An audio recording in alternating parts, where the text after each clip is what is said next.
চট্টগ্রামের শীর্ষ সন্ত্রাসী মাদক সম্রাট ও বৈশ্য বাহিনীর প্রধান শহীদুল ইসলাম প্রকাশ বৈশ্যা অস্ত্র ও গুলিসহ র্যাব 7 চট্টগ্রাম কর্তৃক গ্রেফতার।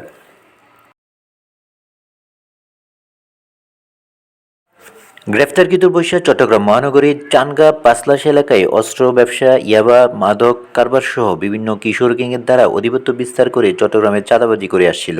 মহানগরীর চানগা পাঁচলাশ চকবাজার থানায় অস্ত্র, চাঁদাবাজি, নাশকতা ও মাদক সংক্রান্ত 42টি মামলা রয়েছে তার বিরুদ্ধে। বিসমিল্লাহির রহমানির রহিম। প্রিয় সাংবাদিক বৃন্দ, আসসালামু আলাইকুম।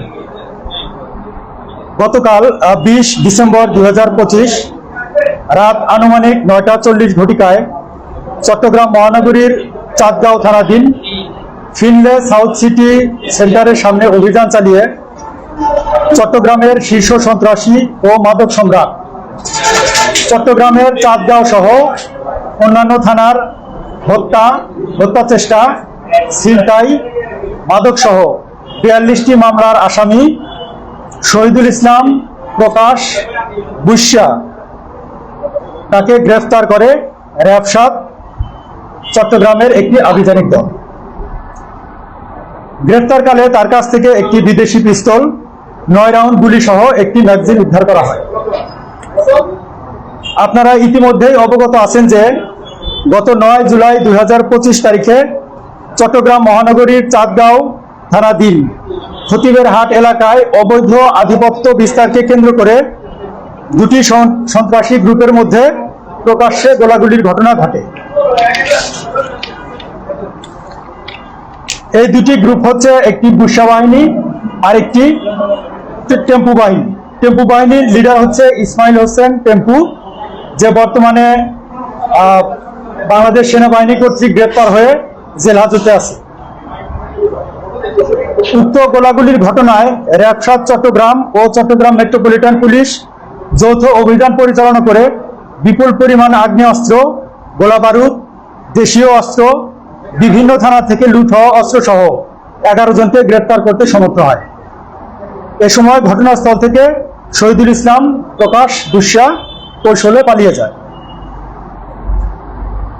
র্যাব 7 চট্টগ্রাম উক্ত গোলাগুলির ঘটনার রহস্য উদ্ঘাটন ও জড়িতদের আইনের আওতায় নিয়ে আসতে গোয়েন্দা নজরদারি ও ছায়া তদন্ত শুরু করে। নজরদারির এক পর্যায়ে র্যাবে বিদ্যমান তথ্য প্রযুক্তির মাধ্যমে আমরা জানতে পারি যে বৈশ্যা চাঁদগাঁওয়ে অবস্থিত ফিনলে সাউথ সিটি শপিং সেন্টারে মোটরসাইকেল যোগে আগমন করছে। তারই প্রেক্ষিতে র্যাব 7 এর একটি চৌকস আভিযানিক দল অভিযান পরিচালনা করে তাকে গ্রেফতার করতে সমর্থ হয়। পরবর্তীতে আমরা জানতে পারি যে সন্ত্রাসী শহীদুল ইসলাম বৈশ্যা তার জন্মসূত্রে সে চট্টগ্রামের বাসিন্দা বা তার নিজ জেলা ভোলা। বর্তমানে সে 16 শহর এলাকায় বসবাস করে বলে জানা যায়। গ্রেফতারকৃত আসামিকে প্রাথমিক জিজ্ঞাসাবাদ ও অন্যান্য তথ্য থেকে জানা যায় যে সে চট্টগ্রাম মহানগরীর চাঁদগাঁও এবং পাঁচলাশ এলাকার অস্ত্র ও মাদক ব্যবসা এবং কিশোর গ্যাং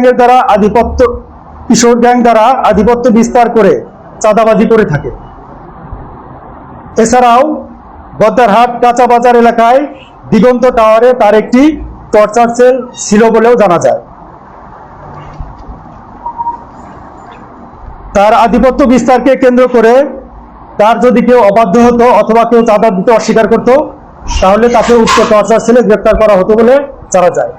কিন্তু গত 21 জুলাই 2025 সালে যৌথ বাহিনীর একটি অভিযানের মাধ্যমে তার সেই টর্চার সেলটি ঘুরিয়ে দেওয়া হয়। গ্রেপ্তারকৃত আসামির পরবর্তী আইনানুগ ব্যবস্থা গ্রহণের জন্য প্রক্রিয়াধীন আছে। আমরা নিয়মিত অস্ত্র আইনে তার বিরুদ্ধে মামলা করে আমরা পরবর্তী পদক্ষেপ গ্রহণ করব। সবাইকে ধন্যবাদ।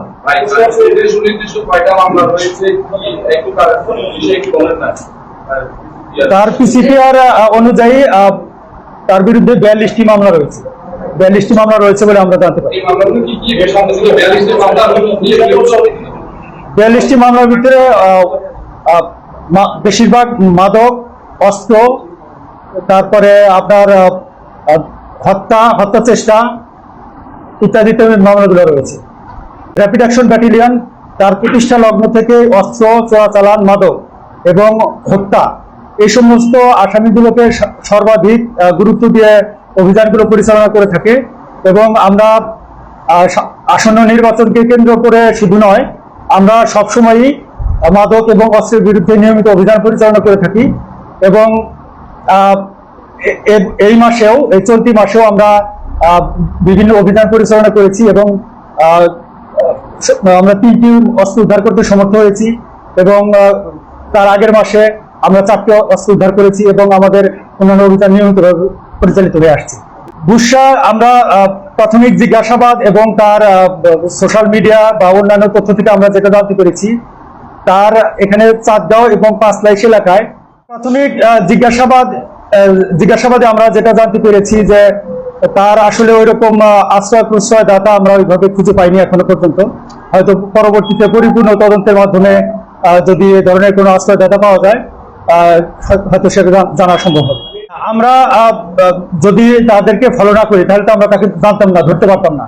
আমরা ছায়া তদন্ত সবসময় অব্যাহত রাখি এবং আমরা অব্যাহত রেখেই তাকে আমরা গ্রেফতার করতে সমর্থ হয়েছি। আমরা তাকে আটকের পরে আমরা তার সম্ভাব্য, তার কাছ থেকে যে সমস্ত জায়গাগুলো আমরা পেয়েছি আমরা সেখানে অভিযান চালিয়েছি। আমরা সেরকম কোনো অস্ত্র পাইনি, বাট অন্যান্য কিছু আলামত পেয়েছি, যেগুলো কিছু মাদক পেয়েছি, সেগুলো আমরা অভিযানে দেখিয়েছি। আসন্ন নির্বাচনকে কেন্দ্র করে আমরা যথেষ্ট প্রিপেয়ার্ড আছি এবং আমরা সবসময় আমাদের ছায়া তদন্ত এবং অন্যান্য গোয়েন্দা নজরদারি অব্যাহত রাখছি। এবং আপনারা বলতে পারেন যে তারই ধারাবাহিকতায় গতকালকে অস্ত্র সহ শহীদুল ইসলাম বুশরাকে আমরা গ্রেপ্তার করতে সমর্থ হয়েছি। সুনির্দিষ্ট, যখন আমরা কোনো আসামির সুনির্দিষ্ট তথ্য পাই, সুনির্দিষ্ট তথ্যের ভিত্তিতে আমরা আমাদের অভিযান শুরু করি। তো আমাদের কাছে এখনো ওইরকম কোনো সুনির্দিষ্ট তথ্য নেই। সুনির্দিষ্ট তথ্য দিলে আমরা অবশ্যই অভিযান শুরু করি।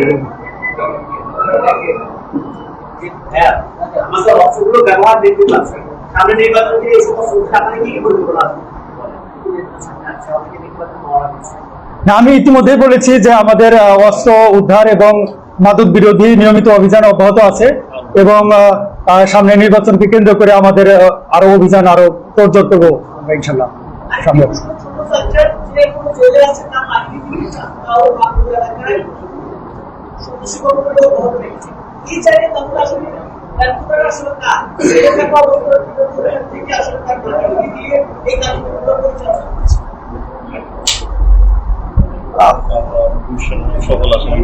আমরা অ্যাকচুয়ালি আমরা এই যে বুশরা আমরা গতকালকে যেটা সার্থক হয়েছি, আমাদের এরকম বুশরাকে সহ সকল আসামি যারা আমাদের লিস্টে আছে এবং সম্ভাব্য যারা আসামি, আমরা সবার তথ্য আমরা কালেকশনের চেষ্টা করছি এবং আমরা সুনির্দিষ্ট তথ্যের ভিত্তিতে আমরা যদি তাদেরকে আমাদের ইয়ের মধ্যে পাই, আমরা তাদেরকে গ্রেফতার করবো বলে ইনশাল্লাহ।